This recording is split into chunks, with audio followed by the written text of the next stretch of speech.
Hello everyone, कैसे हैं आप सभी। वेलकम करती हूँ माधुरी आप सभी का एमबी लॉ क्लासेस में। आज मैं आपको बीएनएस प्लस आईपीसी इन दोनों में एक ऑफेंस हम पढ़ते थे, एक्सटॉर्शन, उद्यापन। उद्यापन क्या होता है, इसकी क्या पनिशमेंट है, आईपीसी में क्या पनिशमेंट थी, बीएनएस में क्या पनिशमेंट है, क्या मेजर चेंजेस इसमें किए गए हैं, वो सारे डाउट्स मैं आपके इस क्लास में क्लियर करने वाली हूँ। प्लस एग्जाम्पल के साथ मैं चीजें बताने वाली हूँ कि एक्सटॉर्शन क्या होता है। इसी के साथ लास्ट लेक्चर में हमने पढ़ा था थेफ्ट के बारे में, चोरी के बारे में, जिसमें मैंने आपको बताया था आईपीसी में क्या चेंजेस थे, प्लस बीएनएस में क्या मेजर चेंजेस पनिशमेंट को लेके किए गए हैं। तो हमारे एग्जाम पॉइंट ऑफ व्यू के लिए, इंटरव्यू पॉइंट ऑफ व्यू के लिए बहुत जरूरी है। आपने लेक्चर नहीं देखा तो जरूर देखिए। अब देखो, बात करते हैं एक्सटॉर्शन। सबसे पहले आप सेक्शंस को ध्यान दीजिए। आईपीसी में हम उद्यापन पढ़ते थे 383 से लेकर 389। नोट करेंगे, आईपीसी में हम एक्सटॉर्शन पढ़ते थे 383 से लेकर 389। लेकिन बीएनएस की बात करूं तो बीएनएस का एक ही सेक्शन जो है वो हम एक्सटॉर्शन के बारे में पढ़ते हैं। लेकिन इंटरेस्टिंग चीज ये, इसके अंदर जितने भी सबसेक्शंस दे रखे हैं वो आईपीसी में अपने आप हर एक सेक्शन को डिफाइन करता है। अब देखो, ये तो हुई सेक्शन की बात। अब बात करते हैं उद्यापन का मतलब क्या होता है। देखो, आपने चोरी पढ़ी है, मैंने आपको चोरी विद की पॉइंट बहुत इजी तरीके से बताया है कि चोरी का मतलब होता है कि किसी व्यक्ति की मूवेबल प्रॉपर्टी उसके कब्जे में से उसकी कंसेंट के बिना बेईमानी से हटाते हो तो चोरी होती है, जिसमें उस व्यक्ति को नहीं पता होता कि मेरी प्रॉपर्टी को कोई लेकर जा रहा है। लेकिन एक्सटॉर्शन में क्या होता है, एक्सटॉर्शन में डर कारित किया जाता है, भय कारित किया जाता है।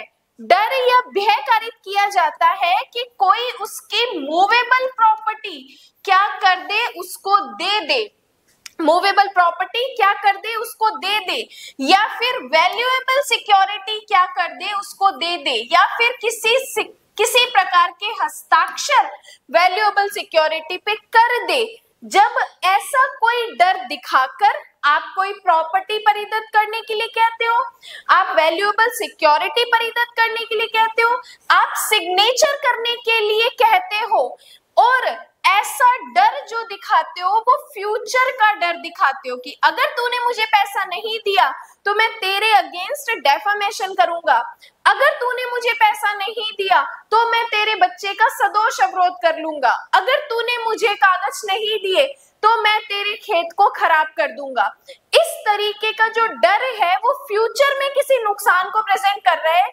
तो जब आप किसी व्यक्ति को डर दिखाकर और कोई वैल्यूएबल सिक्योरिटी, कोई प्रॉपर्टी, कोई सिग्नेचर लेते हो तो फिर आप क्या कर रहे हो, एक्सटॉर्शन कर रहे हो। अब यहाँ पे अगर आपसे इंटरव्यू में पूछा जाए कि एक्सटॉर्शन चोरी से कैसे अलग होता है, बहुत अच्छा क्वेश्चन है कि चोरी एक्सटॉर्शन से कैसे अलग होता है या एक्सटॉर्शन चोरी से कैसे अलग होता है, तो उसमें एक चीज आपको बतानी है कि चोरी में डर निहित नहीं होता, लेकिन एक्सटॉर्शन में डर होता है, भय दिखाया जाता है कि वैल्यूएबल सिक्योरिटी को परिदत्त कर दे, नहीं तो मैं तेरा फ्यूचर में इस तरीके से नुकसान कर सकता हूं।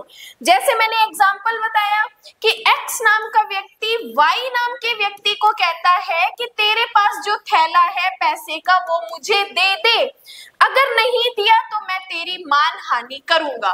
तो ये क्या है, एक्सटॉर्शन है, उद्यापन का अपराध है।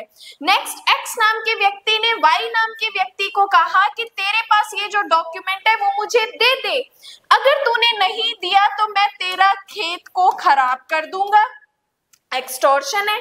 एक्स नाम के व्यक्ति ने वाई नाम के व्यक्ति को कहा कि मुझे वैल्यूएबल सिक्योरिटी के एक कोई डॉक्यूमेंट है या कोई डॉक्यूमेंट पे सिग्नेचर करके दे दे, तेरी मुद्रा लगा के दे दे, अगर नहीं दिया तो मैं तेरे बालक का सदोष अवरोध करूंगा। इस तरीके का जब डर दिखाया जाता है तो वो क्या होता है, एक्सटॉर्शन होता है। अब देखो, पनिशमेंट की बात करूं, एक्सटॉर्शन की पनिशमेंट में आईपीसी और बीएनएस में मेजर चेंज हुआ है। आईपीसी में एक्सटॉर्शन में कहता है कि भाई 3 साल की पनिशमेंट या जुर्माना या दोनों हम आपको दे सकते हैं, लेकिन एक्सटॉर्शन में बीएनएस कहता है कि भाई मैं 7 साल तक की पनिशमेंट दे दूंगा अगर तूने एक्सटॉर्शन का अपराध किया। या फिर हम आपके ऊपर जुर्माना भी लगा सकते हैं, या फिर हम आपको दोनों भी पनिश कर सकते हैं, दोनों पनिशमेंट भी हम आपको दे सकते हैं। तो उद्यापन के अपराध में आईपीसी में तो सिंपल पनिशमेंट थी कि भाई 3 साल या जुर्माना या दोनों, लेकिन बीएनएस में कहा गया है 7 साल या जुर्माना या दोनों की पनिशमेंट हम आपको देंगे। लेकिन फिर कहता है कि अगर आपने अटेम्प्ट कर दिया, ओनली एक्सटॉर्शन का अटेम्प्ट किया, तो हम आपको 2 साल की पनिशमेंट या जुर्माना या दोनों से लायबल ठहरा सकते हैं, या जुर्माना या दोनों से लायबल ठहरा सकते हैं। उसके बाद सबसेक्शन 3 कहता है कि अगर आपने एक्सटॉर्शन किया और एक्सटॉर्शन करने के बाद अगर आपने मृत्यु या आजीवन कारावास या सदोष अवरोध का डर दिखाया, तत्काल मृत्यु, तत्काल उपपत्ति या फिर तत्काल सदोष अवरोध का या घोर उपपत्ति का डर दिखाया, उसके बाद अगर आपने एक्सटॉर्शन किया तो 7 साल की पनिशमेंट आपको मिलेगी। तो फिर आपको 7 साल की पनिशमेंट और साथ ही साथ जुर्माना आपके ऊपर इम्पोज किया जाएगा, 7 साल की पनिशमेंट और साथ ही साथ जुर्माना आपके ऊपर इम्पोज किया जाएगा। तो इस तरीके से आपको एक्सटॉर्शन को विद पनिशमेंट इस तरीके से चीजों को रीड करना है। अब देखो, जिस तरीके से मैं आपको चीजें शॉर्ट में बता रही हूँ, इसी तरीके से यूट्यूब पर अपनी मेंबरशिप चल रही है 59 और 399 की। अगर आपको ओनली बीएससी की क्लासेस सेक्शन 1 से लेके 170 ज्वाइन करनी है तो 59 की मेंबरशिप आप ले सकते हो। यहाँ पे सीपीसी भी अपना चल रहा है। अगर आपको बीएनएस की क्लासेस डिटेल से देखनी है तो फिर आप 399 का न्याय यात्रा बैच की मेंबरशिप ज्वाइन कर सकते हो। पोक्सो सब्जेक्ट आपको पढ़ना है, वहां पे हमारे 1 या 2 लेक्चर बचे हैं, देन पोक्सो अपना कंप्लीट हो जाएगा, तो ये 399 की न्याय यात्रा बैच में ले सकते हो। यहाँ पे अगर आप AIB 20 के स्टूडेंट हो, AIB 20 का एग्जाम है, तो एमडी लो क्लासेस ने आपके लिए शॉर्ट नोट्स प्रिपेयर किए जिसमें 15 से 16 सब्जेक्ट को कवर किया है। इस 15 से 16 सब्जेक्ट में कौन से टॉपिक हैं जो आपको AIB 20 में पढ़ने हैं, वो सब्जेक्ट आपको मिलेंगे।